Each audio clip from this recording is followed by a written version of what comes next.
this actually does get me extremely worried. Okay, so if we look on this right hand side corner over here, housing starts data did release for this month, and we were actually down almost 8%. So the expectation was around like 1.3 million in housing starts, like somewhere over here.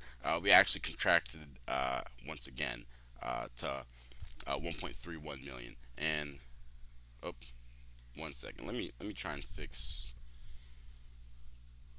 Oh my gosh. Let me try and fix this a little bit so you can see.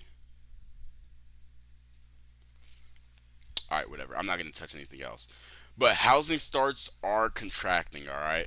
Housing starts ever since 2020. It looks like we are in this downtrend, and it looks like we're breaking at the same point that we were during February 2020.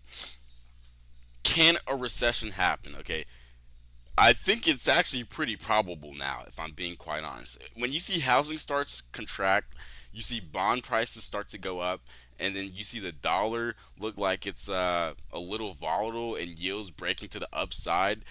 It does look like um, there could be a recession in the markets, because what happens is whenever housing activity contracts, uh, remember, they build houses and new loans are put on those houses that end up causing inflation.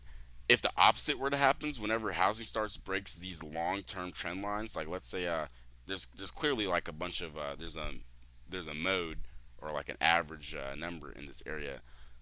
Whenever housing starts breaks somewhere along this line, uh, housing the money creation from housing starts to contract. So it's a deleveraging event, and that causes recessions in the market. Deleveraging events in the market can cause recessions, and yeah, this just isn't good. This isn't good.